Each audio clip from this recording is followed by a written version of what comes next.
जी good morning प्यारे बच्चों, नमस्कार साथियों। अरविंद, हरिओम, देवेंद्र, प्रेम, डार्क, अर्जुन, अनुज, अंसर, अखिलेश, मुकेश, अंजलि, अंशु, श्रवण, सर्वेश, प्रवीण, प्रदीप, यश, मुकेश लाइव है जी, देवेंद्र, पूजा, प्रीति, प्रियंका जी। गुड मॉर्निंग सभी बच्चों को, नमस्कार। तो आपको ये ध्यान रखना है प्यारे बच्चों, आज का जो हमारा टॉपिक है एक कंप्लीट हो चुका है वर्णमाला। उसके चारों सेक्शन हमने कंप्लीट किए और कुछ क्वेश्चंस भी देखे थे, उनकी आपको प्रैक्टिस करनी है। ऑलरेडी वो पीडीएफ के रूप में आपको हम दे चुके हैं, तो उसकी आंसर की भी आपको मिल जाएगी। जिसने भी प्यारे बच्चों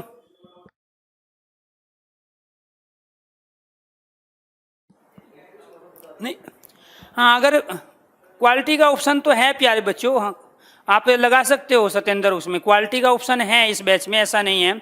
आप एक बार वीडियो को चला के देखो अपनी सही से, अगर कोई दिक्कत है साउंड में या आपको क्लियर नहीं दिखाई दे रही है तो बताइए आप में से, ठीक है। अगर सब कुछ ठीक है तो ओके करो। लो मैं देखूं, ये तो बैच मेरे, कोई प्रॉब्लम नहीं, ठीक है ठीक है, ओके ओके ओके। क्वालिटी का ऑप्शन आ रहा है बेटे हिमांशु, हो सकता है एक दो बच्चे में थोड़ा सा अभी ऐप में थोड़ा सा काम हुआ है ना नया, उसकी वजह से नहीं हुआ है, ऐसा नहीं है। तो हाँ, सभी बैचों में हमारी क्वालिटी का ऑप्शन है, उसमें स्पीडोमीटर भी लगा हुआ है और उसके आधार पे आप अपने हिसाब से चीज़ों को प्यारे बच्चों अनुसार अपने अनुसार चला सकते हो। आज का जो टॉपिक है संधि है, बड़ा लॉजिकली टॉपिक है और जो कि वर्णमाला पे डिपेंड है। और चूंकि जो हमने प्रैक्टिस के क्वेश्चन दिए थे, हमने ये रखा कि जो सैटरडे का दिन है उसमें हम क्वेश्चंस की प्रैक्टिस कराएंगे, आपसे डिस्कशन करेंगे और आपके डाउट लेंगे। तो ये ध्यान रखना है प्यारे बच्चों। एक बच्चे ने कोई कमेंट किया था, कोई डाउट था उसको क्वेश्चंस में, तो वो चला गया, मैं पूरा नहीं पढ़ पाया। वो वर्क या वर्त में से कुछ पूछ रहा था, सर कौन सा पहले आएगा कौन सा बाद में आएगा। तो दोबारा से आप टाइप कर दो बेटे उस क्वेश्चंस को, ठीक है। किसने, हाँ वर्क और वर्क वाला उदाहरण, ठीक है बता देंगे, ठीक है, हाँ हाँ बिल्कुल बिल्कुल, ओके ओके। तो दूसरा आपको ये ध्यान रखना है प्यारे बच्चों कि यहाँ पर जितने भी क्वेश्चंस की जो वैरायटी बनती है वो तमाम क्वेश्चंस उस पीडीएफ में हैं। क्योंकि क्वेश्चन को करने के लिए आपको सबसे पहले उस टॉपिक से जुड़ी हुई जितने भी कॉन्सेप्ट होते हैं, उदाहरणा होती है, कंडीशन होती है, जितने भी लॉजिक होते हैं वो सारे समझने होते हैं और वो आपने 4 अलग अलग सेक्शन में वर्णमाला के समझे। अब आपकी बारी है कि आप उसमें प्रैक्टिस करके देखो।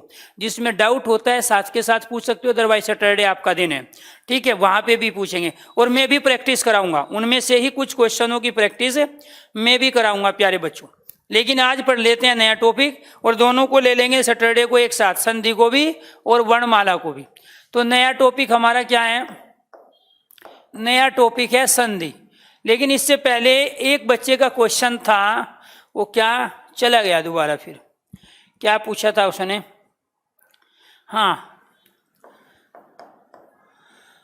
वर्क और क्या पूछ रहा था, शायद वर्थ पूछ रहा था, ठीक है। हाँ या इनमें अंतर देखो, इसमें क्या है प्यारे बच्चों, ये कॉमन है, जब डिक्शनरी में आप ढूंढोगे। ये जो बना है ना ऊपर, ये आधा कै को और प्यारे बच्चों इस वाले रे को मिला के बना है, कै इसमें आधा है। ये वाली जो कंडीशन है ये तो आपकी ये रही। ये वाला जो है ये रे काउंट कहाँ करते हैं हम? इस वाले कै से पहले। इसका मतलब आप हिंदी मीडियम के नहीं हो तो वहाँ दिक्कत होती है जो इंग्लिश मीडियम का स्टूडेंट होता है। अब ये जो बना हुआ है इसके अंदर पहले प्यारे बच्चों ये रे काउंट होगा और ये रे क्या है? आधा, और ये क्या क्या है? पूरा। तो ये ऊपर वाला हमेशा आधा होता है और नीचे वाला पूरा। ऊपर वाला हमेशा आधा होता है और नीचे वाला क्या होता है? पूरा। या हम ये कह सकते हैं कि पहला हमेशा आधा होता है, बाद वाला हमेशा पूरा। तो इसमें रे पहले आधा आएगा और इसमें कै पहले आधा आएगा। ये प्यारे बच्चों आपका डाउट था। दूसरा संधि का एक क्वेश्चन बनता है, इसको बेटे इस रूप में भी लिख सकते हैं, बात एक ही है। क्योंकि मैं अभी आपको बताया वर्णमाला में कि यहाँ इस अनुस्वार का प्रयोग हमने किसके स्थान पे किया? इस वाले न के स्थान पे। बात दोनों एक ही है। अगर वो दोनों देता है वर्तनी में तो राइट वर्तनी मानी जाएगी ये वाली। इसके बाद एक क्वेश्चन बनता है, इसका शाब्दिक अर्थ क्या होगा? क्वेश्चन क्या है? शाब्दिक अर्थ। शाब्दिक अर्थ होता है मेल, योग, सुलह और समझौता। इसके अलावा इसका कोई और शाब्दिक अर्थ नहीं होता।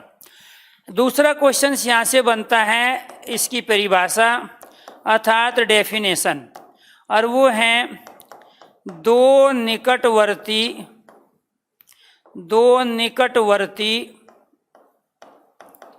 वर्णों का मेल। जो दो निकटवर्ती वर्णों का मेल होता है वो कहलाता है संधि। तीसरा एग्जाम्पल देखिए, उदाहरण क्या बनेगा प्यारे बच्चों। अब मान के चलो हमने यहाँ शब्द ले लिया, एक देव शब्द लिया, दूसरा प्यारे बच्चों हमने यहाँ आल्य शब्द ले लिया। तो यहाँ आपको ये ध्यान रखना है कि जो ये लास्ट वाला जो वर्ण होता है हमारा, अगर वो स्वर है तो उसको स्वर को ही लेंगे, अगर वो व्यंजन है तो व्यंजन में जो स्वर छिपा होता है, व्यंजन में जो लास्ट में जो स्वर होता है उसको लेना होता है। यानी कि पहले वाले शब्द का लास्ट वाला वर्ण, और पहले वाले शब्द का लास्ट वाला वर्ण है प्यारे बच्चों ए। क्यों है? क्योंकि वह एक व्यंजन है और ये प्यारे बच्चों आधा वह और ए को मिलके बना है, इसीलिए हमने यहाँ क्या लिया है? ए लिया। क्लियर? अगर यहाँ कोई स्वर ही होता या कोई आधा ही होता तो फिर हम उससे आधे को ही लेते। इसके बाद में यहाँ क्या है प्यारे बच्चों? ये आ। बाद वाले शब्द का हम आगे वाला हिस्सा लेते हैं, अर्थात पहले वाला वर्ण लेते हैं पूरा। क्लियर? अगर ए होता तो ए लेते, लेकिन यहाँ क्या था? आ, तो इसीलिए आ लिया। अगर ई होता तो ई ले लेते। तो आपको ये ध्यान रखना है कि वास्तव में संधि जो कहते हैं ना, वो इन दो वर्णों के मेल को कहते हैं। ये वाला ही संधि कहलाता है, क्योंकि दो शब्दों का योग कहलाता है समास। लेकिन संधि हम इसको कहते हैं, जो ए और आ के बीच में जो हुआ वो क्या कहलाए? संधि। और दोनों मिलके क्या बनेगी? अब आपको एक चीज ये समझनी है, एक छोटे के साथ एक दूसरा छोटा वर्ण आएगा तो वो बड़ा बनाएगा, दोनों अगर बड़े आ गए प्यारे बच्चों तो भी वो यही बनाएगा। ऐसा तो है नहीं कि इसमें एक और डंडा खींच देगा, ऐसा तो कोई वर्ण ही नहीं होता है। तो इसीलिए आपको ध्यान रखना है, एक छोटा और एक बड़ा आता है तो भी बड़ा ही बनता है, और एक बड़ा और एक छोटा इधर आता है तो भी बड़ा ही बनता है।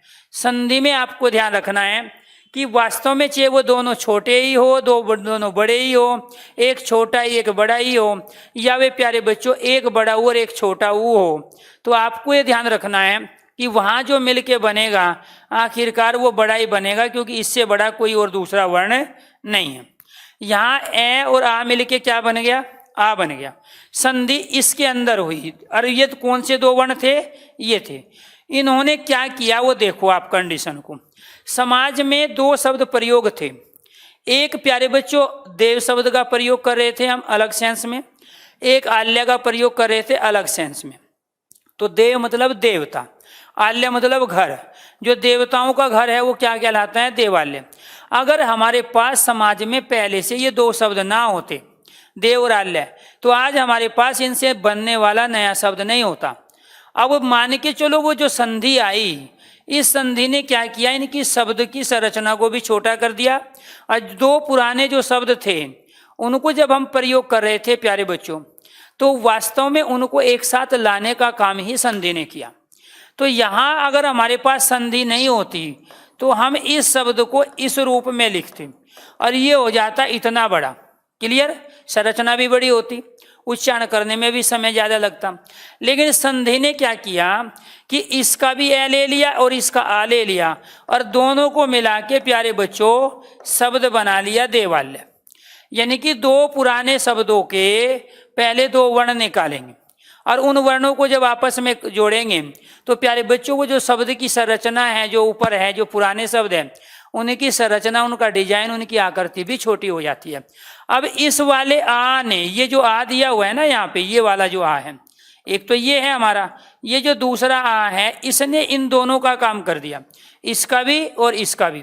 इसीलिए प्यारे बच्चों ये शब्द बन गया देवालय। तो इसका मतलब ये हुआ प्यारे बच्चों, हमें दो चीज का ध्यान रखना पड़ेगा कि जब भी हम संधि के द्वारा कोई नया शब्द बना रहे हैं तो पुराने शब्द का अर्थ होना चाहिए, सेंस होना चाहिए, भाव होना चाहिए। समाज में पहले से इधर उधर प्रयुक्त होने वाले जो पुराने शब्द हैं उनको हम पास पास में लाते हैं, उनके दो निकटवर्ती वर्णों को आपस में मिलाते हैं और उनसे एक नया शब्द बना लेते हैं। मेरे पास दो चीज है, एक तो मेरे हाथ की उंगली है और दूसरा ये मार्कर है। अब मैं इन दोनों को पास पास ला रहा हूं, तो इस मार्कर की चोंच और मेरे हाथ के आगे वाला हिस्सा आपस में मिलेगा तभी तो एक होगा। या ये दो उंगली मेरे पास है, इनको मैं मिलाना चाहता हूं, तो पहले वाले का लास्ट वाला और प्यारे बच्चों लास्ट वाले का पहले वाला आपस में मिलेगा तभी तो ये एक होगा।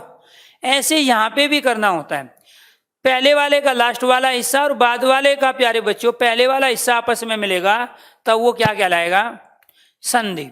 क्योंकि इसकी डेफिनेशन क्या है, शाब्दिक अर्थ क्या है, मेल योग। और मेल योग किसमें, निकटवर्ती वर्ण में। निकटवर्ती वर्ण कौन से हुए, यहाँ प्यारे बच्चों देवाल्य। इसके बाद और एग्जाम्पल समझो, एक तो आपका ये हो गया, यानी कि इस पूरे का काम, ये जो यहाँ वह के अंदर ए आया, इसका पूरे का काम यहाँ अकेले वह ने किया था। क्लियर, चलो जी। अब मैं आपको चार टुकड़े दे देता हूं। एक तो दे दिया प्यारे बच्चों मैंने भाव,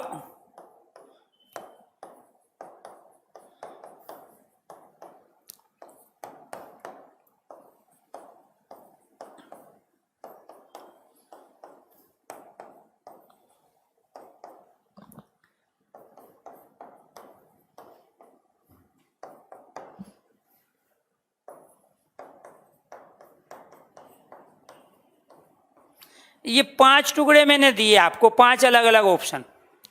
अब आपसे पूछ रहा हूं कि इनमें से एक तो कौन सा संधि विच्छेद सही है। संधि विच्छेद का मतलब है शब्दों को जब हम अलग अलग करते हैं। और दूसरा मैं ये पूछना चाहता हूं कि हम इनसे क्या शब्द बना सकते हैं। अगर ये कंडीशन सीख गए तो हमें दोनों क्वेश्चन समझ में आ जाएंगे कि पुराने शब्दों से नया शब्द कैसे बनता है, और जो संधि विच्छेद होता है उसमें दोनों का ही प्यारे बच्चों अर्थ होना चाहिए, सेंस होने चाहिए, भाव होना चाहिए। तो पांच मैंने जानबूझ के दिया, आपको वहां चार ही मिलेंगे ताकि हम कॉन्सेप्ट को अच्छे से क्लियर कर ले। आपको ना 1 2 3 4 5 ये प्यारे बच्चों आपको ध्यान रखना है। तो हाँ, ये जो काम की बात करते हैं, एक तो शब्द कौन सा बनेगा और किससे बनेगा। ठीक है, आपको 1 2 3 4 5 टाइप करना है अगर थोड़ा सा आपको पता है। मैंने ये आपसे दावा किया था कि मैं जो पढ़ाऊंगा किताबों से बाहर पढ़ाऊंगा, किताबों से अलग पढ़ाऊंगा, और सारी चीज़ आपकी नई होगी और नए तरीके से सीक्वेंस में चीज़ों को व्यवस्थित करके आप तक पहुंचाने का काम करेंगे। अब आप लोग बता रहे हो कि कोई पांचवा, कोई चौथा, कोई तीसरा, कोई दूसरा, कोई पहला, लेकिन सच्चाई ये है कि इनमें से कोई भी सही नहीं है। ये सारे के सारे क्या है, गलत है। ये गलत क्यों है, क्योंकि इस भा का कोई अर्थ नहीं होता, और जब इसका अर्थ नहीं होता तो इससे शब्द नहीं बनेगा।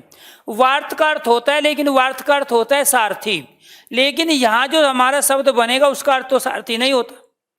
दूसरा, ये इस वजह से गलत है, भाव का अर्थ होता है लेकिन इसका नहीं अर्थ होता, तो इसलिए इससे भी ये शब्द नहीं बना, इससे भी नहीं बना। यहाँ भावा का कोई अर्थ नहीं है और इसका भी कोई अर्थ नहीं है, और जब अर्थ नहीं है तो इससे भी कोई शब्द नहीं बन सकता। यहाँ भा का कोई अर्थ नहीं है लेकिन इस अर्थ का अर्थ है, इसलिए इससे भी कोई शब्द नहीं बन सकता। यहाँ अर्थ का तो है सेंस, लेकिन यहाँ इसका नहीं है, इसलिए इससे भी नहीं बन सकता। बनेगा किससे, बनेगा भाव और अर्थ से। अब आप ये कहोगे सर हमें कैसे पता चलेगा। अब मान के चलो आपको किसी शब्द का अर्थ नहीं पता, तो जो भी जिंदगी में आज तक आपने पढ़ा है, सुना है, लिखा है, देखा है और समझा है, समझ लो उसका अर्थ होता है। आपने आज तक न तो पढ़ा था ये भावा, ना आपने पढ़ा भाव, ना आपने पढ़ा है भाव, ये आधा वे अलंत लगा हुआ है, ये दिख रहा है, और इसके भी अपने मायने हैं। आपने ना ये पढ़ा, ना ये पढ़ा, ना ये पढ़ा, ना सुना, ना लिखा, ना देखा, ना आपने आज तक ये पढ़ा लिखा सुना देखा, ना आपने प्यारे बच्चों ये वाला भा पढ़ा लिखा सुना देखा, ना आपने ये वाला पढ़ा लिखा सुना देखा। तो जब इनके कोई अर्थ ही नहीं होते, आज तक पढ़ा लिखा सुना ही नहीं है, तो इनसे नया शब्द कैसे बन जाएगा।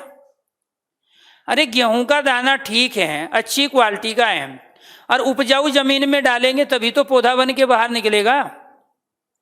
या बंजर भूमि में गेहूं के दाने में आप पौधा निकाल दोगे, या उपजाऊ जमीन है, गेहूं का दाना में ऑलरेडी प्यारे बच्चों रोग है, अच्छी क्वालिटी नहीं है, कुछ नहीं आएगा बाहर, वो अंदर ही रहेगा, अपने रूप को भी खो देगा।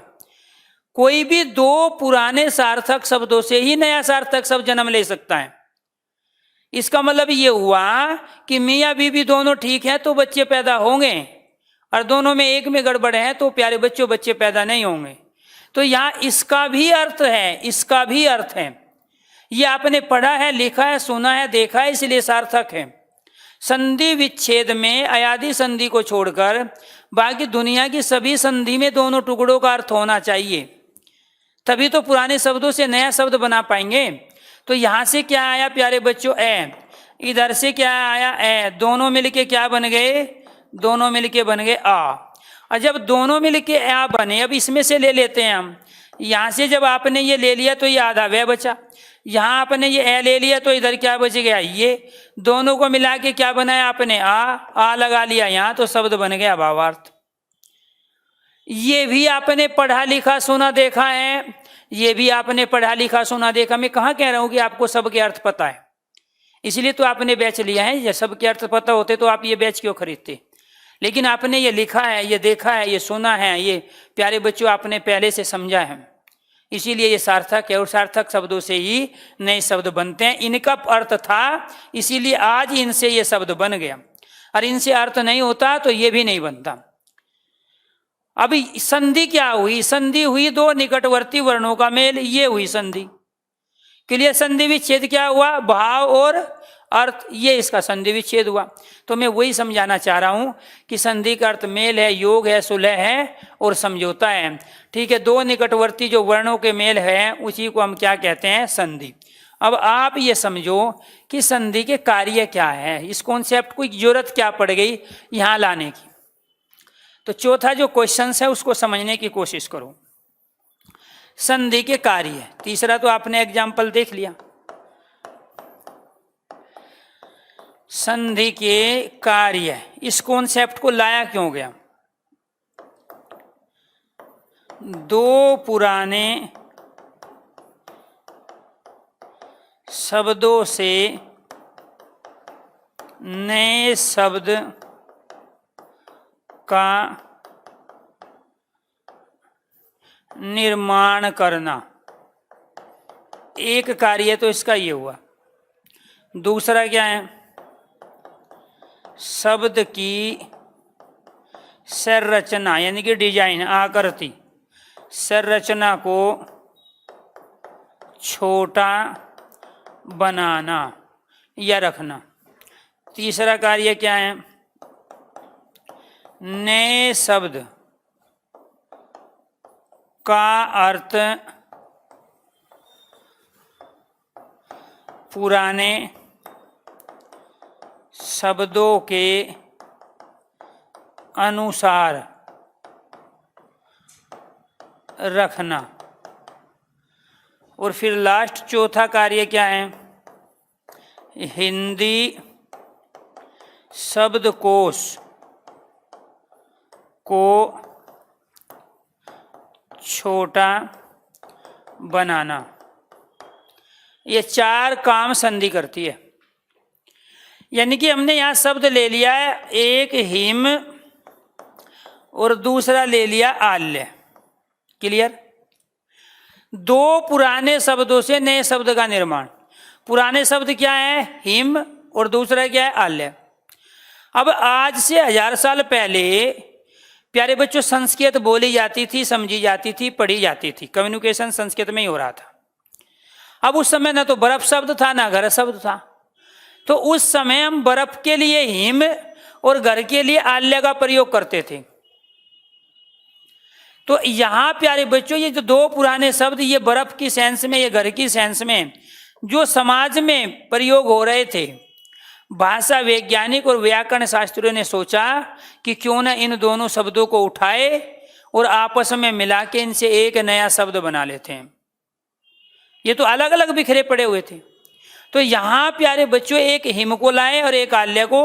इसका लिया हमने लास्ट वाला वर्ण, इसका लिया हमने आगे वाला, और दोनों को मिला के हमने दो वर्णों का मेल करके बना लिया आ।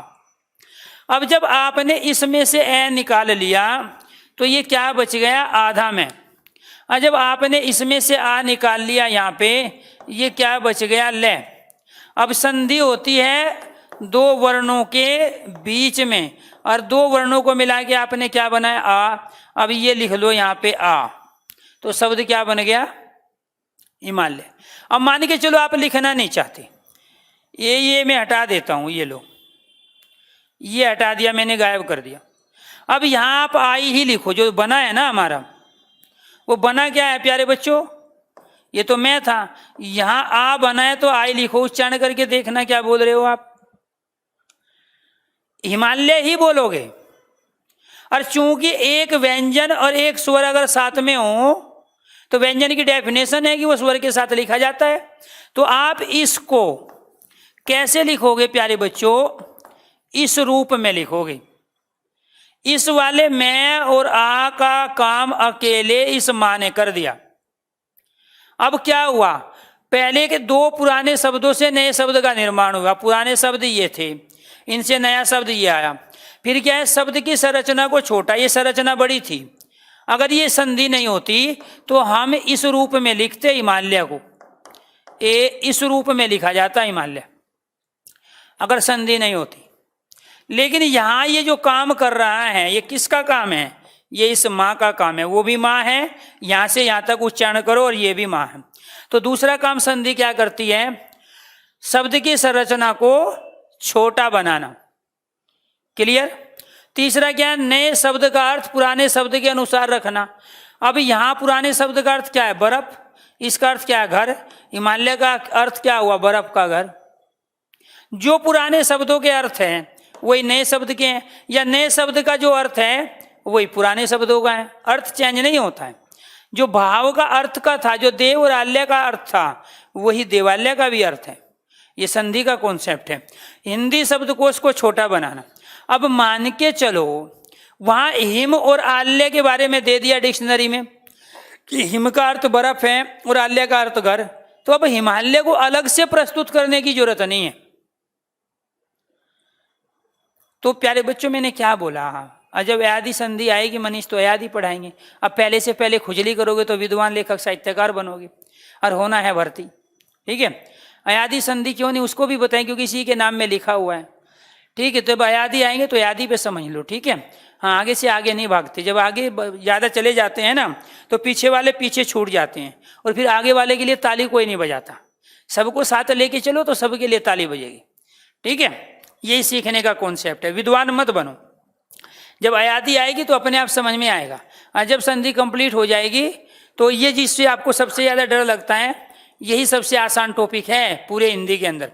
तो यहाँ प्यारे बच्चों आपको ध्यान रखना है, अगर संधि वाला कॉन्सेप्ट इस दुनिया में ना आता, ठीक है, अगर संधि वाला कॉन्सेप्ट इस दुनिया में ना आता तो अपने आप में डिक्शनरी इतनी बड़ी होती कि जब आप यूनिवर्सिटी लेके जाते या किसी कॉलेज या स्कूल में लेके जाते तो आपको अलग से उसके लिए गाड़ी करनी पड़ती, और फिर वहाँ से आते कॉलेज से यूनिवर्सिटी से फिर गाड़ी में लेके आते। हमारे टाइम पे जब हम पढ़ते थे डिक्शनरी गुटके के टाइप की थी, छोटी थी। थोड़े और बड़े हो गए, 10th-12th में आ गए तो फिर उसका साइज बड़ा आ गया किताब, या फिर ग्रेजुएशन में आए प्यारे बच्चों उसका और बड़ा साइज आ गया। इसके बाद में फिर जब पीजी कर रहे थे, फिर एमफिल पीएचडी कर रहे थे तो पूरा ग्रंथ पोथा आ गया। अब कोई भी डिक्शनरी 1000 पेज से कम नहीं। उसका कारण अगर ये संधि नहीं आती तो प्यारे बच्चों कम से कम 10 से 15-20 हजार पेज की डिक्शनरी हुआ करती, क्योंकि इसने जो अर्थ पहले बता दिए उनको अलग से अर्थ बताने के लिए जरूरत नहीं है। अब एक हिमांशु कह रहा है सर हिम से तो ढका हुआ आल्य होता है, हिम का अर्थ बर्फ ही होता है, ढकने का अर्थ तो आवरण होता है। ठीक है, जैसे पर्यावरण चारों ओर से ढका हुआ, आवरण का मतलब ढका हुआ होता है। ठीक है, छंद का अर्थ ढका हुआ होता है, आच्छादन। ये किसने पढ़ लिया, कहाँ से पढ़ लिया? मैं इसीलिए तो कह रहा हूँ कि विद्वान ज्यादा है, भर्ती कम होना चाहते हैं, विद्वान ज्यादा। ये कहाँ से अर्थ लिया है भाई, कौन से डिक्शनरी में या कौन से गूगल बाबा ने आपको बता दिया? ठीक है, कि हिम का अर्थ ढका हुआ, हिम का अर्थ तो बर्फ होता है बेटी, ढका हुआ नहीं होता। वो बर्फ से ढका हुआ है इसलिए उसको हिमालय बोल देते हैं। ठीक है, तो कहीं की चीज कहीं मत जोड़ो, तो वहां सीखने की कोशिश करो। यहाँ क्या है, हिम बर्फ और आल्य घर, जो बर्फ का घर है वो क्या कहलाता है, हिमालय कहलाता है। क्लियर। तो यहाँ आपको ध्यान रखना है कि दो वर्ण कौन से थे, एक ए और एक आ, इन्हीं को हम संधि कह रहे हैं। ये आपस में जो शब्द मिल रहे हैं ना, ये तो प्यारे बच्चों समास कहलाते हैं। जैसे माता पिता तो पितरों बन जाते हैं, राजपुत्र को मिलाएंगे तो राज्ञपुत्र, राजापुत्र, वे समास कहलाते हैं, वहाँ शब्द मिलते हैं। तो ये क्या हो गए? संधि के कार्य। अब जो क्वेश्चन आता है वो क्वेश्चन आता है संधि के भेद से। संधि के भेद, संधि के 3 भेद होते हैं। एक होता है स्वर संधि और दूसरा होता है व्यंजन संधि और तीसरा होता है विसर्ग संधि। ऐसा क्यों 3 ही क्यों होते हैं, 4 क्यों नहीं होते? उसका कारण ये है प्यारे बच्चों कि आप 3 प्रकार के वर्ण पढ़ते हो। ये लो, ये इसमें क्या है? स्वर। इसमें ये क्या है? व्यंजन। इसमें ये क्या है? विसर्ग। आपने अभी एक डेफिनेशन नोट की कि 2 निकटवर्ती वर्णों के मेल को संधि कहते हैं। और जब वर्णों के मेल को संधि कहते हैं तो जितने प्रकार वर्ण के होंगे उतने ही प्रकार संधि के भी होंगे। डेफिनेशन क्या थी? 2 निकटवर्ती वर्णों का मेल, यानी कि वर्णों के मेल को संधि कह रहे। अब वर्ण के कितने भेद है? 3। तो संधि के कितने भेद होंगे? 3। तो इसी वजह से संधि के ना 4 होते हैं ना 2। कितने भेद होते हैं प्यारे बच्चों?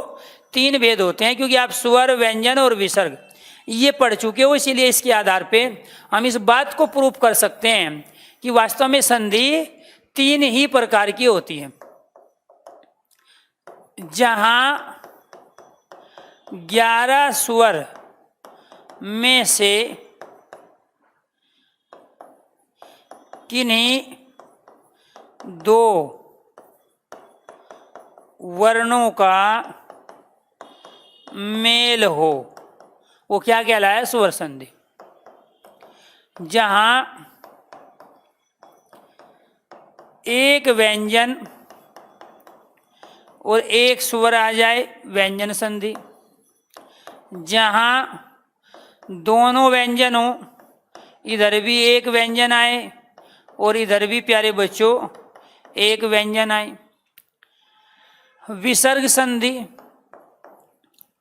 जहां विसर्ग का वर्ण में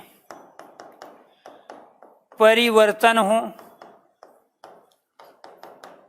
या वर्ण का विसर्ग में परिवर्तन हो, वो क्या कहलाता है? विसर्ग संधि। यानी कि जब किसी वर्ण के साथ विसर्ग आएगा तो विसर्ग संधि, और जब किसी वर्ण के साथ एक व्यंजन या दोनों व्यंजन आ जाए तो व्यंजन संधि। और जब जो 11 स्वर आपने पढ़े उनके आपस में से किन्हीं 2 वर्णों का मेल हो 11 स्वर में से, तो वो क्या कहलाएगा? स्वर संधि। जैसे आपने अभी देवालय, हिमालय भावार्थ पढ़ा तो क्या थे उसमें? स्वर था, तो स्वर संधि है। ऐसे मान के चलो शब्द आ गया हमारे पास दयानंद। तो क्या करेंगे? सबसे पहले ऐसी जगह से तोड़ेंगे जहां इसका मीनिंग हो, अर्थ हो। और मीनिंग अर्थ इसके अलावा आप इसका कर नहीं सकते। तो यहां से क्या हुआ प्यारे बच्चों? आ। यहां से क्या आया? आ। ये दोनों के दोनों क्या है? स्वर है। इसीलिए दयानंद कौन सी संधि हुई? स्वर संधि। क्लियर? ऐसे ही आप व्यंजन का देखो, बहुत सारे एग्जाम्पल लेंगे, एक एक डिटेल से पढ़ेंगे। मान के चलो यहां शब्द आ गया प्यारे बच्चों हमारे पास जगदीश, या यहां शब्द आ गया हमारे पास सज्जन, या इसके बाद शब्द आ गया वागीश। कैसे करेंगे? यहाँ पे ऐसी जगह से तोड़ो जहां इसका मीनिंग हो। अब यहाँ ये जो दिखाई दिया हमने वो ये किया, ये ई को ले गए उधर तो ईस बन गया, और ये क्या रह गया? इधर दे। अब यहाँ जब ये दे रह गया तो इसका तो कोई मीनिंग नहीं है, और जब तक मीनिंग नहीं है तब तक वो उसका संधि विच्छेद हो नहीं सकता। अब वो कंडीशन अप्लाई करो कि प्रत्येक वर्ग का तीसरा पांचवा अपने वर्ग के पहले में बदल जाता है। प्रत्येक वर्ग का तीसरा पांचवा अपने वर्ग के पहले में बदल जाता है। तो यहाँ ये किस में बदला? तय में। और ये क्या हो गया, जगत और ईश। राइट आंसर ये हुआ। क्यों हुआ राइट आंसर है, क्योंकि जगत का अर्थ होता है संसार, ईश का अर्थ होता है स्वामी। इसका अर्थ क्या होता है, स्वामी। अब इसमें से देखो क्या कंडीशन है, एक व्यंजन है एक स्वर। जब एक व्यंजन एक स्वर है तो क्या कहलाया प्यारे बच्चों, पहली कंडीशन के अनुसार जगदीश व्यंजन संधि का उदाहरण कहलाया। क्यों कहलाया, क्योंकि एक वर्ग होता है प्यारे बच्चों तय वर्ग, और इस तय वर्ग में आते हैं तय थे दे ध और न। रूल है कि पांचवा तीसरा आवश्यकता पड़ने पर अपने वर्ग के पहले में बदल जाता है। यहाँ ये वाला तीसरा आवश्यकता पड़ी शब्द का अर्थ बनाने के लिए, अपने वर्ग के पहले में बदल गया। जब इससे अर्थ नहीं बना तो अर्थ बनाने का काम कौन करेगा, इसका ग्रुप लीडर करेगा। तो इसीलिए यहाँ पे ये तय अपने आप में क्या हुआ, एक व्यंजन, ई हो गया स्वर। जहाँ एक व्यंजन एक स्वर है व्यंजन संधि। और चूंकि इस जगत का कोई अर्थ नहीं होता, जब अर्थ नहीं होता तो इससे ये शब्द नहीं बना। तो ये शब्द बने कैसे, पहले समाज में ये दो शब्द थे। पहली कंडीशन बनी ये वाली, जगत का प्रयोग संसार के अर्थ में कर रहे थे, इसका प्रयोग स्वामी के अर्थ में कर रहे थे। तो यहाँ ये क्या हो गया प्यारे बच्चों, संसार का स्वामी। लेकिन फिर हमें इससे नया शब्द बनाना था। हमने क्या किया, जो ये पहला वर्ण था जो आधा तय है, इस आधे तय को बदल दिया आधे दय में, क्योंकि आधा हमेशा आधे में बदलेगा और पूरा हमेशा पूरे में बदलेगा। ये बनी हमारी दूसरी कंडीशन। अब ये दय को और ई को मिला के यहाँ तीसरी कंडीशन में क्या बना लिया, जगदीश। यहाँ से यहाँ तक ये शब्द बनने में कम से कम 250 साल लगे। क्या लगे, 250 साल। ऐसे ही आज तक आपने एक शब्द नहीं बनाया। इसीलिए एक ही गली में 4 मोनू, 5 धर्मेंद्र, 5 जितेंद्र और 3 सोनू होते हैं। एक को आवाज लगाए तो 3-4 बार निकल के आते हैं, क्योंकि आप शब्द बनाए नहीं रहे जो समाज में पहले चल रहे हैं, उसी को प्यारे बच्चों आप आगे बढ़ा रहे हो। तो इसीलिए यहाँ ध्यान रखना है, हमें कैसे पहचानेंगे कि किस शब्द में स्वर संधि है, उनके जो निकटवर्ती दो वर्ण आपस में मिले उनके द्वारा। दूसरा एग्जाम्पल देखो, एक शब्द आ गया हमारे पास जगन्नाथ। क्या करेंगे, जो सामने हमें दिया है पहले हम उसी में तोड़ेंगे। ये क्या हो गया, जगतनाथ। अब इस जगन का कोई अर्थ है नहीं, और जब अर्थ नहीं है तो इसका मतलब ये शब्द इससे तो बना नहीं, क्योंकि जब तक अर्थ नहीं होगा तब तक वो उसका संधि विच्छेद नहीं होगा। अब अर्थ बनाने के लिए हमें क्या करना पड़ेगा, इस आधे न को आधे तय में बदलेंगे, और वो क्या बन गया प्यारे बच्चों, जगन्नाथ। अब जगत हो गया संसार, नाथ स्वामी, जो संसार का स्वामी है वो क्या कहलाता है, जगन्नाथ। संधि विच्छेद ये वाली सही हुई, क्योंकि अर्थ इसका और इसका है। क्लियर। दूसरी कंडीशन ये बनी, यहाँ ये वाला तय आधा आधे न में बदल गया, और जब ये यहाँ आधा न है, ये इसी वजह से पहले कंडीशन ये, दूसरी कंडीशन ये, तीसरी कंडीशन में एक नया शब्द आया हमारे पास जगन्नाथ, और वो आया 2 वर्णों के मेल के द्वारा। और वो क्या था, तय का न में बदलना। यहाँ पर कौन सी संधि हुई, ये वाला तय है, ये वाला न है, ये आप पढ़ चुके हो, दोनों के दोनों व्यंजन। और जब दोनों के दोनों व्यंजन है तो ये क्या कहलाएंगे प्यारे बच्चों, व्यंजन संधि। क्या कहलाए, तो जहाँ एक व्यंजन और एक स्वर हो वो भी व्यंजन संधि, और जहाँ प्यारे बच्चों दोनों के दोनों व्यंजन हो तो वो भी क्या कहलाते हैं, व्यंजन संधि। ऐसे ही बहुत सारे एग्जाम्पल हमारे सामने हैं। तो यहाँ आपको ये ध्यान रखना है प्यारे बच्चों। दूसरा एग्जाम्पल, शब्द आ गया प्यारे बच्चों सज्जन। रूल है, नियम हैं बहुत सारे संधि के अंदर जो चलते हैं। यहाँ सबसे पहले आप जो आपको सामने दिखाई दे उसमें तोड़ो। ये क्या हो गया, जन। जन का मतलब हो गया लोग। अभी सज का अर्थ है नहीं, इसका मतलब ये शब्द इससे बिल्कुल नहीं बना। अब जब ये बना नहीं है तो फिर यहाँ कंडीशन क्या होगी, तो इसका मतलब इसका अर्थ बनाना पड़ेगा। और वो अर्थ कैसे बनेगा प्यारे बच्चों, सत और जन। जन मतलब सत मतलब श्रेष्ठ, सत संस्कृत का उपसर्ग है, तो इसका अर्थ क्या हुआ, श्रेष्ठ। इसका उत्तम, जो उत्तम लोग हैं, जो अच्छे लोग हैं वो क्या कहलाया। अब यहाँ पर ये ध्यान रखना है, ये रूल है कि यदि तय के बाद में, यहाँ कौन सा वर्ण है तय, और ये क्या है जय, यदि तय के बाद में जय आता है तो प्यारे बच्चों ये वाला जो आधा तय है ये आधे जय में बदल जाता है। या हम ये कहेंगे यदि तय के बाद में जय आता है तो ये जो बाद में वर्ण होता है इसका द्वित हो जाता है। क्या हो जाता है, द्वित। ऐसे और भी बहुत सारे शब्द हैं, जैसे शब्द क्या आ गया प्यारे बच्चों हमारा उज्ज्वल। क्या आता है, अपने आप में ये वर्तनी गलत है, किसी बच्चे ने पूछी भी थी मेरे से, और ये वाली वर्तनी अपने आप में सही है। अब यहाँ हम ये करेंगे इसमें जय, और ये ज्वल मतलब हो गया उजाला या प्रकाश। अब यहाँ क्या आ गया देखो, यहाँ इसका कोई अर्थ नहीं है, अर्थ नहीं है तो किस में बदलेंगे उत। तो उत संस्कृत का क्या उपसर्ग, इसका भी मीनिंग हो गया, इसका भी मीनिंग है, इसका संधि विच्छेद ये हुआ। ये तय आधा किस में बदल गया, आधे जय में। क्यों बदल गया, क्योंकि यहाँ जय था। ये रूल है। अगर प्यारे बच्चों यहाँ ये क्या हो गया ज्वल, यहाँ पे क्या आया आधा तय, इधर क्या आया जय। तो आपको ये ध्यान रखना है यदि तय के बाद में जय आए तो इस वाले तय का प्यारे बच्चों उसी में परिवर्तन हो जाता है जो उसके बाद दिया होता है, या जय का द्वित हो जाता है। तो यहाँ ये वाला क्या बदल गया प्यारे बच्चों, तय बदल गया इस जय में, और ये आधा जय और इसका भी आधा जय, इसीलिए ये वर्तनी सही हुई। यहाँ दोनों के दोनों व्यंजन हैं, ये भी दोनों के दोनों व्यंजन हैं। दूसरी कंडीशन के अनुसार इसमें कौन सी संधि हो गई, व्यंजन संधि। अब जिसको ये नहीं पता है कि प्रत्येक वर्ग का पहला तीसरा पांचवा बदलता है, और जिसको ये नहीं पता है यदि बाद में प्यारे बच्चों जय हो पहले तय हो तो ये वाला तय किस में बदल जाता है, जय में, तो वो संधि के कॉन्सेप्ट को कभी नहीं कर सकता। क्योंकि आपको जो सैलरी मिलती है वो इसी चीज़ की मिलती है कि कंडीशन क्या है और लॉजिक क्या है।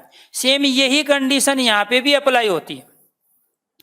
कहाँ पे अप्लाई होगी, शब्द आ गया उल्लास, क्लियर, या शब्द आ गया प्यारे बच्चों सच चरित। अब इनको कैसे करोगे, जब तक प्यारे बच्चों यहाँ हमें क्या दिखाई दे रहे हैं, ये उल, और इसके बाद में क्या दिखाई दे रहे हैं। अब यहाँ इसका अर्थ होता नहीं तो ये तय में बदलेगा, तो ये संधि विच्छेद क्या हो गई ये। अब ये क्या हो गया यहाँ तय, इधर क्या हो गया यहाँ लय। तो जब यहाँ प्यारे बच्चों ये लय हुआ तो यहाँ ये वाला जो तय है, ये रूल है जैसे जय के बाद में, ऐसे लय अगर आ जाता है तो इसका द्वित हो जाता है, ये हो गया द्वित। द्वित मतलब पहले आधा होगा फिर पूरा। तो ये तय कहाँ बदल गया, यहाँ लय में बदला। पहली कंडीशन ये, दूसरी ये, तीसरी में जाके शब्द बना है। ऐसे ये भी शब्द बनता है। ये कैसे बना, ये यहाँ सच और चरित, चरित का तो अर्थ होता है लेकिन इसका अर्थ नहीं होता। जब अर्थ नहीं होता तो किस में बदलेंगे, तय में बदलेंगे। तो इस सत का भी अर्थ होता है, इस उत का भी अर्थ होता है। तो यहाँ पर क्या हो गया, ये सत चरित, श्रेष्ठ चरित, उत्तम चरित, अच्छा चरित, क्लियर। हाँ, लास्ट का मतलब होता है प्रशंसा, खुशी, ठीक है। तो ये अपने आप में क्या हुआ यहाँ तय, और ये क्या हुआ प्यारे बच्चों चय। तो रूल है कि यदि तय के बाद चय आए तो चय का द्वित हो जाता है, यदि तय के बाद ले आए लय का द्वित हो जाता है, यदि तय के बाद जय आए तो जय का। बस इन तीन का ही होता है, बाकी का नहीं होता। तो रूल क्या है, नियम क्या है, तय के बाद जय लय चय आने पर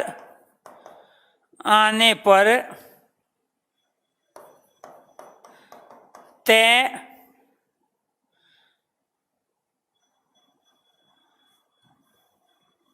आने पर इनका द्वित हो जाता है, द्वित हो जाता है। बताएंगे डिटेल में। ऐसे कोई प्यारे बच्चों 12 कंडीशन है व्यंजन संधि की, तो यहाँ तो सिर्फ बता रहे हैं कि व्यंजन संधि होगी कहाँ, जहाँ दो व्यंजन होंगे, जहाँ दो व्यंजन होंगे वो क्या कहलाएंगे। अब वो जरूरी थोड़ा ही आप यहाँ से पहचानो, वो तो यहाँ से भी पहचान सकते हो। ये लय भी व्यंजन है, लय भी व्यंजन, ये चय भी व्यंजन है, चय भी। अरे व्यंजन व्यंजन में बदल रहा है, यहाँ जाने की जरूरत ही नहीं है। तो यहाँ जो प्यारे बच्चों तय के बाद में जय लय चय आ जाए तो वो क्या हो जाता है, द्वित। चलो जी, अब एक एग्जाम्पल और ले लेता हूं, उसके बाद में फिर आगे बढ़ते हैं। अब शब्द आ गया उल्लेख। अब आपको क्या देगा, एक ऑप्शन तो मिलेगा आपको, ये बताइए संधि विच्छेद क्या होगा। दूसरा आएगा उत और लेख, संधि विच्छेद मतलब कौन से दो शब्दों से वो मिलके बना है। तीसरा आया प्यारे बच्चों उत और लेख, और चौथा आया इसमें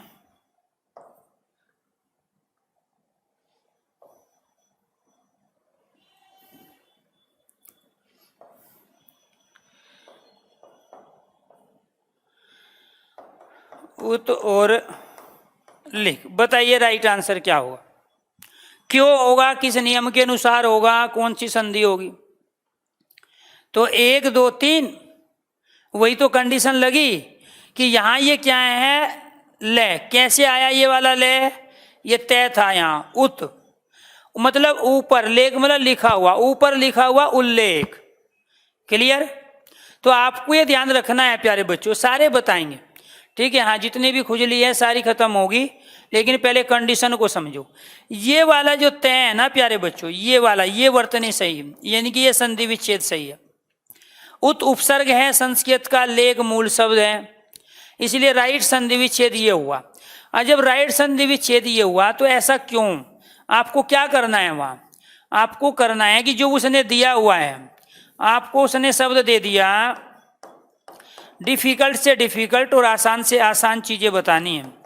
आप पहले उसको ऐसे रूप में लिखोगे जैसे ये। अब इसका मीनिंग नहीं है, और जब इसका मीनिंग नहीं है, ये कभी इसका संधि विच्छेद नहीं हो सकता। तो ये क्या हो गया, उत और लेख।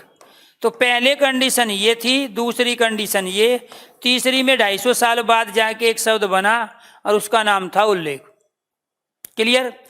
उत ऊपर लेख लिखा हुआ, इस वाले तय का इस वाले लय में परिवर्तन हो गया। क्यों, क्योंकि यहाँ बाद में लय है, तो जो भी शब्द के बाद में वर्ण होगा चय जय और लय में, बाकी जगह नहीं, चय जय लय में से जो भी वर्ण होगा यहाँ उसी का प्यारे बच्चों द्वित होता है।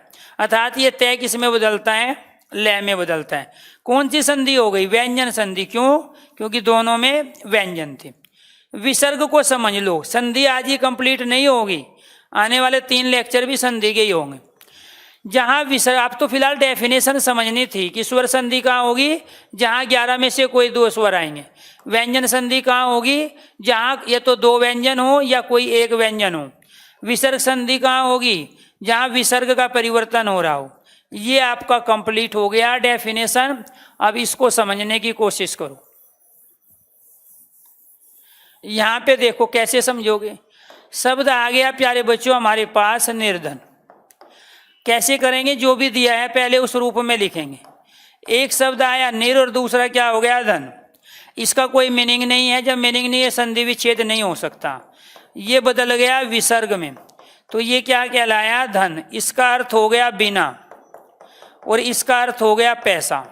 तो जो बिना पैसे का है वो क्या कहलाया, निर्धन। दोनों के अर्थ, पहले कंडीशन ये थी, दूसरी ये थी, तीसरी में जाके शब्द बना। यानी कि इस वाले विसर्ग का परिवर्तन प्यारे बच्चों किस में हो गया, रे में। क्लियर। और फिर ये रे कहाँ चला गया, ऊपर।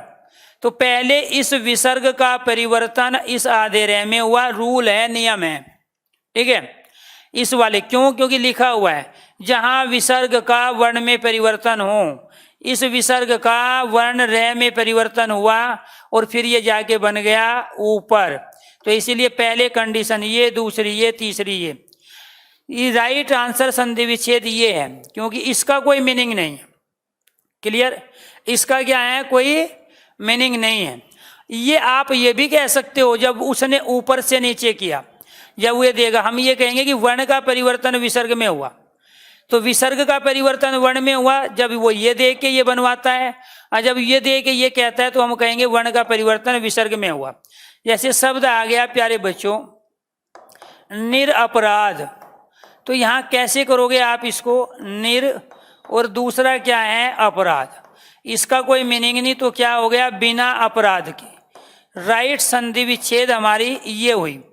तो यहाँ हम ये क्या कहेंगे कि ये वाला जो रे है ये किस में बदल गया, विसर्ग में, ये वाला विसर्ग में। तो यानी कि विसर्ग का वर्ण में परिवर्तन या वर्ण का विसर्ग में, तो वर्ण का विसर्ग में या विसर्ग का वर्ण में। तो हम इस तरीके से इसको पढ़ेंगे। कैसे पढ़ेंगे ये प्यारे बच्चों, जब वो ऊपर देगा तो हम कहेंगे कि वर्ण का विसर्ग में परिवर्तन, और जब वो यहाँ देगा तो विसर्ग का वर्ण में परिवर्तन। बात एक ही है, क्लियर। तो जहाँ भी कोई विसर्ग आ जाए, यहाँ विसर्ग आया था, यहाँ भी विसर्ग आया था, ऐसे बहुत सारे शब्द हैं। जैसे शब्द आ गया मनोविज्ञान। मनोविज्ञान शब्द कैसे बना है, यहाँ पे दो शब्द हैं, एक मन और दूसरा क्या है प्यारे बच्चों, विज्ञान। इस वाले विसर्ग का औ में परिवर्तन हुआ है। मन कहते हैं चित्त को, विज्ञान आपको पता ही है, जो चित्त का विज्ञान है वो मनोविज्ञान कहलाता है। इसीलिए प्यारे बच्चों ये जो विसर्ग आया है इसी का ही परिवर्तन किस में हुआ है, औ में हुआ है। तो हम क्या कहेंगे, विसर्ग का औ में परिवर्तन। और जब इससे हमें ये बनाना होगा तब हम ये कहेंगे वर्ण का विसर्ग में। तो बिना विसर्ग के विसर्ग संधि नहीं हो सकती। अब लेते हैं एक एक को। ये तो तीन संधि के भेदों की डेफिनेशन। स्वर संधि के भेद आने वाली 4 क्लास संधि की होगी। स्वर संधि के भेद, और स्वर संधि के जो भेद होते हैं वो होते हैं 5। इनमें से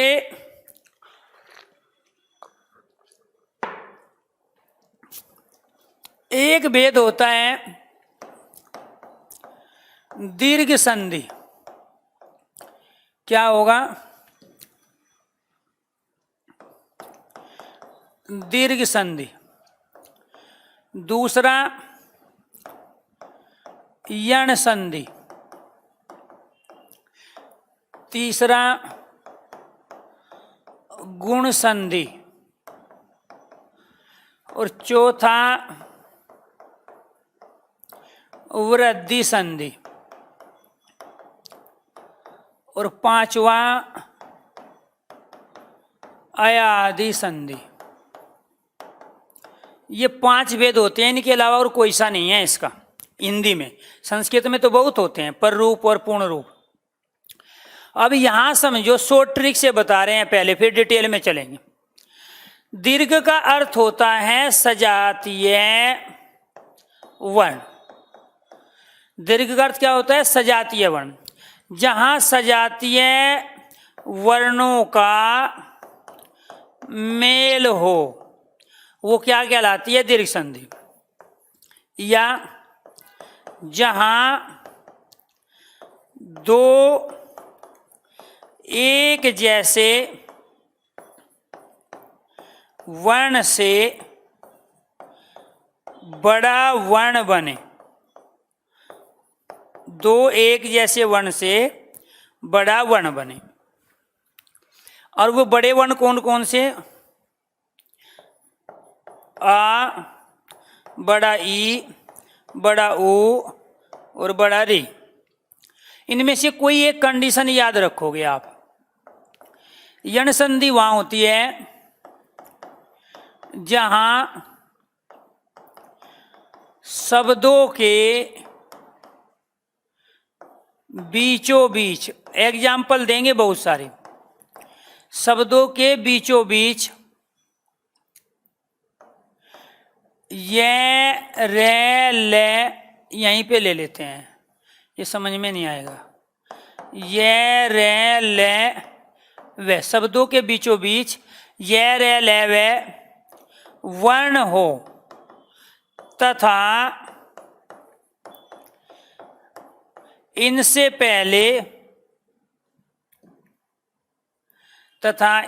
पहले कोई आधा व्यंजन हो। ये क्या है प्यारे बच्चों, यण संधि। गुण संधि, जहां दो अलग अलग वर्णों से ए, ओ और अर यहाँ पे लिख देते हैं। ए, ओ, अर बने, या दूसरी कंडीशन जहाँ शब्दों के बिल्कुल बीचों बीच, जहाँ शब्दों के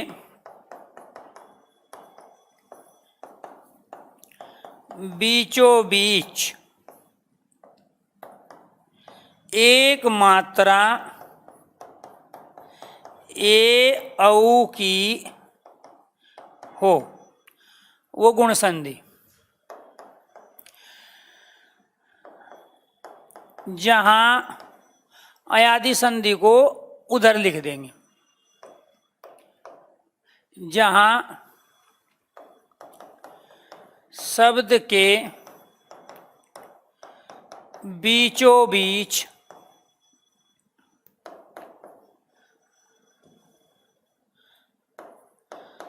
दो मात्रा ए, औ की हो, वो क्या कहलाता है? अब देखो क्या है। दीर्घ का अर्थ सजातीय, सजातीय आप पढ़ चुके हो। सजातीय कहते हैं एक जैसे वर्णों को। एक जैसे वर्णों का मतलब क्या हुआ? मान के चलो हम यहाँ एग्जाम्पल ले लेते हैं। शब्द आ गया विद्यालय, पहले ऐसी जगह से तोड़ेंगे जहाँ इसका अर्थ हो। अर्थ क्या है? विद्या और आल्य। यहाँ से क्या ले लिया? आ। यहाँ से क्या ले लिया? आ। ये दोनों क्या है? एक जैसे। जब एक जैसे हैं तो ये कहलाए दीर्घ संधि। क्या कहलाए? दीर्घ संधि। क्योंकि यहाँ छोटा हो या बड़ा हो, दोनों है एक जैसे ही। यहाँ तो दोनों के दोनों बड़े आए, तो इसीलिए जब दोनों सजातीय हुए एक जैसे हैं, दीर्घ संधि के अलावा नहीं होगा। तो आपको ये ध्यान रखना है प्यारे बच्चों, जहां भी दो एक जैसे वर्ण आए, वो कोई भी दो एक जैसे हो सकते हैं, तो पहले तो शब्द को ऐसी जगह से तोड़ोगे जहां उसका अर्थ हो। शब्द ले लिया दीपावली, शब्द को ऐसी जगह से तोड़ो जहां प्यारे बच्चों उसका मीनिंग हो। यहाँ क्या आया? ए। इधर क्या आया? आ। ये क्या है? एक जैसे। और जब एक जैसे हैं तो ये क्या कहलाया प्यारे बच्चों? जब दोनों एक जैसे वर्ण हुए तो दीर्घ कहलाया, क्योंकि सजातीय वर्ण है।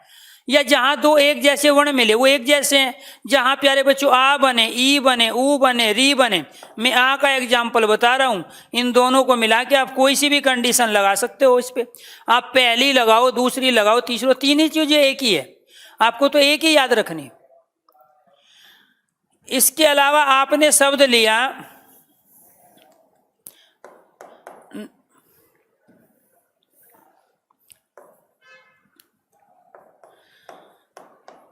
कविंदर। यहां शब्द क्या आया? कवि और इंद्र। पहले आपको ऐसी जगह से तोड़ना है जहां उसका मीनिंग हो। यहां क्या आ गया? ई। जब दोनों एक जैसे हैं तो क्या कहलाया? दीर्घ संधि। सजातीय वर्ण। क्या बना रहे हैं प्यारे बच्चों? ई बना रहे। आवली का मतलब होता है पंक्ति, दीप मतलब दिया। जो दिए की पंक्ति होती है उसको कहते हैं दीपावली। दीपावली पे दियों की पंक्ति लगाई जाती है। तो यहाँ क्या हुआ? दोनों एक जैसे हैं, और जहां सजातीय वर्ण अर्थात एक जैसे वर्ण हो वो सारे क्या बनेंगे? दीर्घ संधि। और यहाँ ये क्या बना रहा है? ई। तो ये इस ई का एग्जाम्पल है। ऐसे बहुत सारे शब्द आप बनाओगे। अब मान के चलो यहां शब्द आ गया नदीस, तो यहाँ क्या हुआ? नदी। इधर क्या आया प्यारे बच्चों? ईस। इधर से क्या लिया? बड़ा ई। इधर से क्या लिया? बड़ा ई। दोनों क्या है? एक जैसे। क्या बना रहे हैं? बड़ा वर्ण। और जहां बड़ा वर्ण बनता है वो कौन सी संधि होती है? यही तो ट्रिक है कि सजातीय वर्ण जहां भी मिलेंगे, सजातीय क्या हुआ? एक जैसे वर्ण हुए। अरे एक जैसे वर्ण का मतलब क्या होता है भाई? ए के साथ में ए आ गया या आ गया, यही तो सजातीय होते हैं। ई के साथ में ई आ गया, ऊ के साथ में ऊ आ गया, री के साथ में री आ गया। इनमें कोई भी छोटा या बड़ा भी हो सकते हैं, दोनों बड़े भी हो सकते हैं। इसी को तो सजातीय कहते हैं, इसी को तो एक जैसा कहते हैं। यहाँ इनमें से कोई भी कंडीशन पैदा हुए तो समझ लो दीर्घ संधि है, क्योंकि दीर्घ संधि होती ही सजातीय वर्णों के बीच में, एक जैसे वर्णों के बीच में। अब शब्द आ गया हमारे पास भानुदय। कैसे करेंगे? भानु और इधर क्या आ गया? उदय। तो यहाँ से छोटा ऊ, इधर से क्या आया? छोटा ऊ, तो क्या बनाएगा? बड़ा ऊ। ये दोनों क्या है? सजातीय दीर्घ संधि। कौन सी संधि? दीर्घ। क्यों? क्योंकि एक तो बड़ा ऊ बन रहा है, सजातीय है, और सजातीय कहाँ आते हैं? दीर्घ में। बड़ा ऊ कहाँ बनता है प्यारे बच्चों? दीर्घ में। ऐसे ही वधूत्सव, वधूत्सव में भी क्या होगा? लघुर्मी और वधूत्सव में भी यही बनता है। शब्द आ गया प्यारे बच्चों पितृ ऋण। तो यहाँ एक शब्द आ गया पितृ, दूसरा आ गया ऋण। यहाँ से क्या लेंगे हम? री। इधर से क्या लेंगे? री। ये दोनों के दोनों क्या बन गए? ये दोनों के दोनों बन गए प्यारे बच्चों सजातीय। तो ये क्या कहलाया अपने आप में? तो जब एक जैसे हैं, वो छोटे हो बड़े हो, दोनों बड़े हो दोनों छोटे, उससे कोई मतलब नहीं। अब मान के चलो एक किसी के मम्मी पापा के दो लड़के हैं, एक छोटा एक बड़ा है, तो होगा तो वो सजातीय ही एक घर का हुआ ना, मम्मी पापा के गुण है उसमें। ऐसे यहाँ भी है प्यारे बच्चों। अब ये बड़ा री कैसे बन गया? ये वाला एक और ये इसमें दूसरा। तो यहाँ ये किसका एग्जाम्पल है? इसका है। क्लियर? तो ये चारों कंडीशन वही हुई कि सब में सजातीय मिल रहे थे, एक जैसे मिल रहे थे, ठीक है, और बड़ा वर्ण बना रहे थे दोनों मिलके। जो पिता का जो उधार है वो क्या कहलाया? वो पितृऋण कहलाया। अब आपसे कोई पूछने लगे कि वधूत्सव में बताओ कौन सी संधि है, या कोई आपसे पूछने लगे प्यारे बच्चों भावार्थ में बताओ कौन सी संधि है, या रविंदर में बताओ कौन सी संधि है, या कपीस में बताओ कौन सी संधि है, तो कैसे बताओगे आप? आप बीच में देख लोगे, यहाँ बीच में बड़ा ऊ है, बड़ा ऊ कहाँ बनता है? दीर्घ में। यहाँ बीच में क्या है? आ कहाँ बनता है? संधि बीच में होती है दीर्घ में। यहाँ बीच में क्या है? यहाँ ई है, तो ई कहाँ बनता है? दीर्घ संधि में। यहाँ पे क्या है? ई है, तो ई कहाँ बनता है? दीर्घ संधि में। एक तरीका तो ये था। अभी तो बहुत सारी खुजली खत्म होगी आपकी, किसी ने लुसेंट पढ़ी है, किसी ने कुछ पढ़ा है, एक से एक धुरंधर से पढ़ के आए हैं। मैं कह तो रहा हूँ आने वाले 4 लेक्चर संधि के होंगे, 5वां भी हो सकता है। लेकिन उनको कैसे करोगे? अगर मैं यहाँ 10 पूछ आपने संधि पढ़ी हुई है, अगर मैं यहाँ 10 शब्द लिख दूँ और उसमें संधि विच्छेद या संधि का नाम पूछूं, तो आप में से कोई एक है नहीं जो उसका आंसर दे दे, क्योंकि आपने रट्टा मारा है। ठीक है, तो यहाँ इनको कैसे करेंगे प्यारे बच्चों? एक तो तरीका हमारे पास ये था, दूसरा एक एक करके देख लेते हैं ना दोबारा, क्या जल्दी है। यहाँ पे ये क्या है? वधू, और दूसरा क्या है? उत्सव। यहाँ से क्या आया? बड़े वाला ऊ, इधर से क्या आया? छोटे वाला। ये है सजातीय, क्या बना रहे? बड़ा, तो दीर्घ संधि होगी। दूसरा क्या था प्यारे बच्चों? भाव। इसके बाद में क्या था? यहाँ अर्थ। यहाँ से हमने क्या लिया? ए। इधर से क्या आ गया? ए। तो ये सजातीय हुआ, क्या बनाएगा? दोनों मिलके आ। और जब आ बनेगा तो कौन सी संधि होगी? दीर्घ होगी। क्लियर? इसके बाद में शब्द क्या लिया हमने? कपीस। तो क्या करेंगे प्यारे बच्चों? कपी, ये वाला कपी बंदर, ई स्वामी, बंदर का स्वामी कौन हो गया? हनुमान। पर्यायवाची ऐसे होते हैं, ऐसे थोड़े ही है। तो यहाँ क्या आ गया? छोटा ई। यहाँ पे क्या आ गया? बड़ा ई। दोनों हैं एक जैसे, दोनों मिलके क्या बनाएंगे? बड़ा ई। जहाँ बड़ा ई बनता है दीर्घ संधि, जहाँ दो सजातीय एक जैसे वर्ण मिलते हैं दीर्घ संधि। क्लियर? ऐसे ही शब्द क्या बना? रविंदर। यहाँ एक शब्द आया रवि, और इसके बाद क्या आया? इंद्र। यहाँ पे छोटा ई, इधर भी छोटा ई, दोनों हो गए सजातीय, बन रहे हैं बड़ा ई, इसलिए दीर्घ संधि। अब आप पहली बार पता चला कि कपीस हनुमान का पर्यायवाची है। कपी कहते हैं वानर को, ईस कहते हैं स्वामी को। वानर का स्वामी कहलाया कपीस अर्थात हनुमान। कौन है बंदर का स्वामी? ऐसे होते हैं पर्यायवाची। अभी एक शब्द आया था नदीस, तो जो नदियों का स्वामी है, तो नदियों का स्वामी कौन है? किस में जाके समाती है सारी नदियां? समुद्र में। इसलिए नदी सागर का, समुद्र का पर्यायवाची है। संधि बताएगी कौन किसका विलोम, कौन किसका पर्यायवाची, कौन किसका उपसर्ग और कौन किसका प्रत्यय बनेगा। और ये संधि किस पे डिपेंड है? वर्णमाला पे। ये सारे वर्णी को तो खेल हो रहे हैं, जब तक सीक्वेंस में नहीं पढ़ोगे तब तक नहीं पता, ये आपको ध्यान रखना है। अब इसमें समझने की कोशिश करो। ये तो आपका हो गया, ठीक है, इसको हटाओ सजातीय वर्ण को और इसको। अब मैं यहां ये शब्द लिख देता हूं। शब्द आ गया प्रत्यक्ष, अध्यक्ष, अध्यादेश,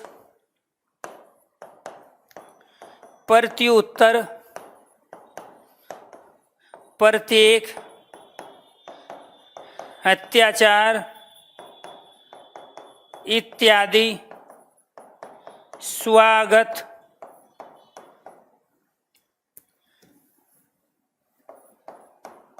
अन्वेषण, अन्वय, मात्राज्ञा,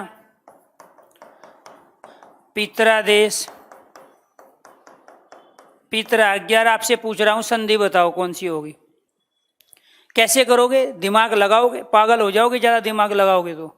जहां शब्दों के बीच ये रे ले वे वर्ण हो, शब्द का बिल्कुल बीचों बीच क्या है? ये रहा, ये यहाँ पे ये रहा, ये इसमें ये यहाँ पे ये बीच है, यहाँ पे ये बीच है, यहाँ पे ये बीच है, यहाँ पे ये बीच है, यहाँ पे इसका बीच है, और यहाँ इस शब्द का बीच है, यहाँ इसका बीच है, और यहाँ इस शब्द का बीच है, यहाँ पे ये जो मैं सर्कल किया हूं ना, ये शब्दों के बिल्कुल बीचों बीच में किया हूं।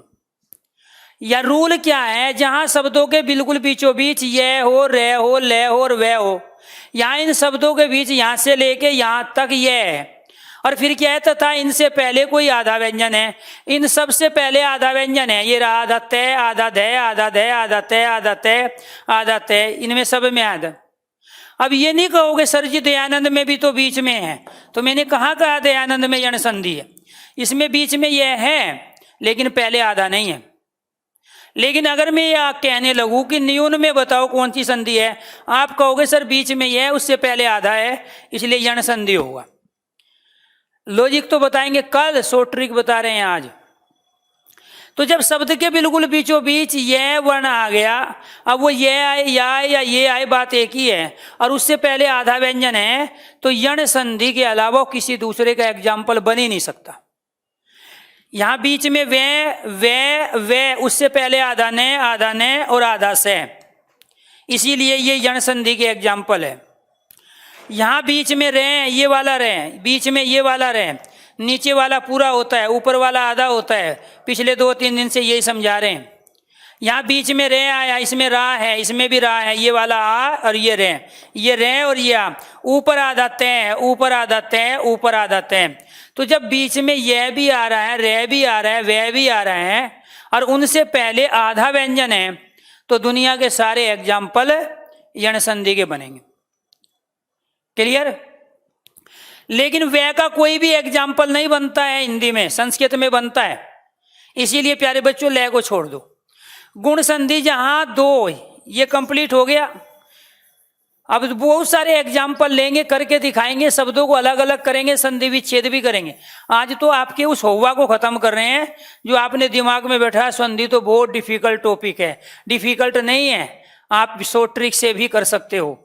इसके बाद आपको ये ध्यान रखना है, जहां 2 वर्ण बने या एक मात्रा है, जैसे रमेश आ गया, नरेश आ गया, सुरेश आ गया, महेश आ गया, गणेश आ गया। क्लियर? नरेंद्र शब्द आ गया, सुरेंद्र शब्द आ गया, गजेंद्र शब्द आ गया, धर्मेंद्र है, जितेंद्र है, तेजिंदर है, परमेंद्र है, महेंद्र है। सब में क्या है? एक मात्रा। इनमें सब में शब्द के बिल्कुल बीचों बीच एक मात्रा है, और इन सब में ये एक मात्रा किसकी है? इसकी। तो जहां शब्द के बिल्कुल बीचों बीच एक मात्रा दिखाई दे, तो यहां क्या है? जहां शब्दों के बीचों बीच एक मात्रा एक ही हो, ये रही एक ही मात्रा। और जब एक मात्रा है तो सारे गुण संधि के एग्जाम्पल है। अब ये नहीं कहोगे सर ऐश्वर्य राय में भी गुण संधि हो गई, यहां भी तो एक मात्रा है, टुकड़े करोगे तो अर्थ नहीं होगा। और पहली बात बीच में नहीं है, शुरू में है, बीच यहाँ है शब्द का, यहाँ बीच में होनी चाहिए मात्रा एक। तो ये सारे क्या कहलाए प्यारे बच्चों, ये कहलाए गुण संधि के एग्जाम्पल। किसके एग्जाम्पल? गुण संधि के। इसमें किसकी मात्रा थी? एक ही मात्रा, लेकिन शब्द आ गया परोपकार, अरुणोदय, महोत्सव, सर्वोदय, सूर्योदय,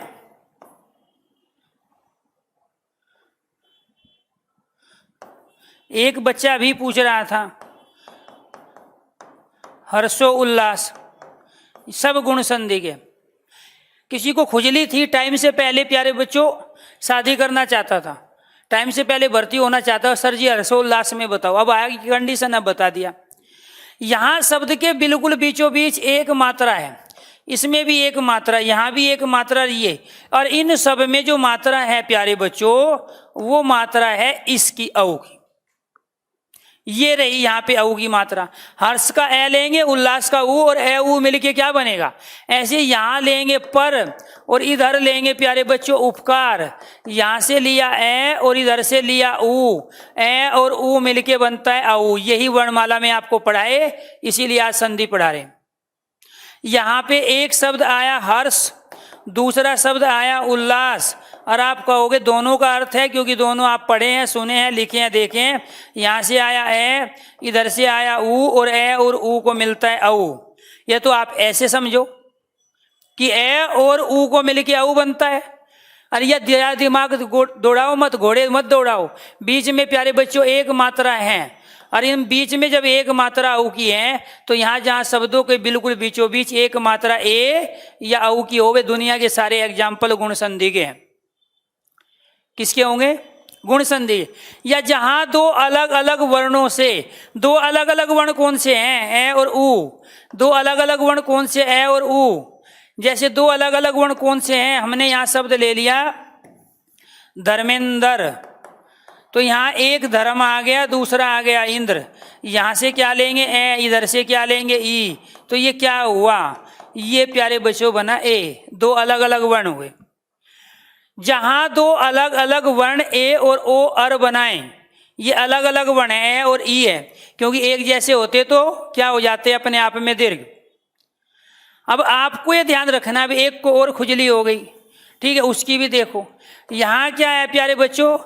सर जी मनोवर में भी एक मात्रा है, तोड़ोगे तो क्या करोगे? विसर्ग लगाओगे ना, क्योंकि इस मन का अर्थ तो 1 मन चावल, 4 मन गेहूं और 5 मन प्याज होता है, और इस मन का अर्थ होता है चित्त, और जो चित्त को हर लेता है वो है मनोवर। तो वहां ये विसर्ग का औ में परिवर्तन हुआ है, जो मनोरथ में भी होता है, मनोविज्ञान में भी होता है, मनोज में भी होता है, मनोस्थिति में भी होता है, मनोदशा में भी होता है। तो कुछ समझ में आया? ये विसर्ग संधि है, क्योंकि यहाँ इस वाले मन का अर्थ बिना विसर्ग वाले का 1 मन चावल, 2 मन प्याज, क्वांटिटी मात्रा के अर्थ में प्रयोग होता है, लेकिन ये वाला मन होता है चित्त। इसीलिए यहाँ विसर्ग का परिवर्तन औ में हुआ है, वो विसर्ग संधि हुई, और ये गुण संधि हुई। क्लियर? जब सारी पढ़ लोगे तो कोई डाउट बचने का सवाल ही नहीं है। हम तो 7 पीढ़ी की गारंटी लेते हैं, या आपको तो अभी एक ही पीढ़ी को पढ़ा रहे हैं, ठीक है। तो यहाँ शब्द आ गया प्यारे बच्चों सप्त ऋषि। तो यहाँ क्या आ गया? ये सप्त, और दूसरा क्या आ गया? ऋषि। यहाँ पर क्या आया? ए। यहाँ पे क्या आया? री। ये क्या बन गया? अर बन गया। और ये जब 2 को मिला के अर बना, तो वो क्या कहलाया अपने आप में? ये कह रहा है ना कि ए बने, ओ बने, या अर बने, अर बन गया, ये रहा तो गुण संधि कहलाया। अलग अलग मिलेंगे, कह रहा है कि जहां 2 अलग अलग, ये ए ये री है, अलग अलग वर्ण है। और फिर क्या कह रहा है कि जहां 2 शब्दों के बीचों बीच ए और ओ की मात्रा हो। ऐसे ही वृद्धि संधि को देखो, बाकी फिर बाद में पढ़ाएंगे। वृद्धि संधि क्या कह रही है? कि शब्द के बीच में 2 मात्रा होनी चाहिए। क्या मात्रा होनी चाहिए? 2 मात्रा।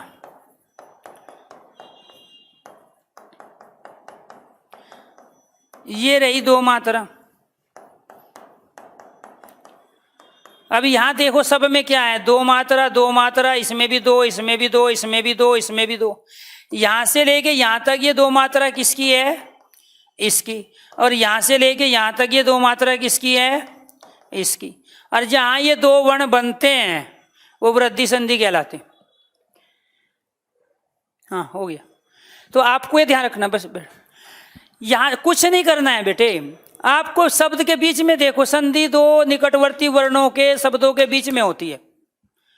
अच्छा, बीच में दो मात्रा है और यहाँ पे तो दो मात्रा, जहाँ शब्द के बिल्कुल बीचों बीच दो मात्रा या तो इसकी हो या इसकी, क्योंकि इनके अलावा दो मात्रा किसी की होती ही नहीं। तो यहां जब दो दो मात्रा दी है इसमें, तो ये भी क्या बनेंगे, वृद्धि संधि का। इसमें भी दो मात्रा है तो क्या बनेंगे। अब मान के चलो आपसे पूछ दिया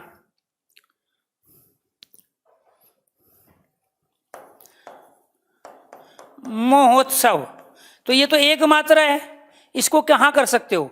लेकिन आपसे पूछ दिया महाऔषधि, इसमें दो मात्रा है। और जब इसमें एक मात्रा है तो ये गुण संधि, और जब इसमें दो मात्रा है शब्द के बीच में तो ये वृद्धि संधि। क्लियर। तो ये थी क्या प्यारे बच्चों शॉर्ट ट्रिक। कल एक एक को लेंगे, दीर्घ संधि से ही शुरू करेंगे और फिर वो टुकड़े करके दिखाएंगे कि कहाँ से तोड़ना होता है और अर्थ कैसे बनेंगे उनके, फिर कौन से दो वर्णों को मिलाएंगे। और फिर प्यारे बच्चों जब वो एक जैसे मिलेंगे तो वे दीर्घ कहलाएंगे। और बीच में यह लेवे से पहले आधा व्यंजन मिला, कुछ नहीं याद रखना, एक छोटी छोटी चीज। जहां अपने आप में दो एक जैसे वर्ण मिले दीर्घ संधि, जहां यह लेवे शब्द के बीच में वो पहले आधा व्यंजन हो यण संधि, जहां शब्द के बिल्कुल बीचों बीच एक मात्रा हो गुण संधि, और जहां दो मात्रा हो वृद्धि संधि। और जहां कहीं से भी टुकड़े करने पर शब्द का कोई अर्थ ना बने तो वो अयादि संधि होती है। कहीं से भी तोड़ लो, पवन को, पावक को, नयन को, चयन को, भवन को, कहीं से भी तोड़ो कोई अर्थ नहीं। तीन वर्णों का शब्द होगा, ध्यान रखना है, अयादि संधि की कंडीशन बता रहा हूं, वर्बली कल लिखवाऊंगा। तीन वर्णों का शब्द होगा, बीच में यह और वह वर्ण होगा और उससे पहले पूरा होगा।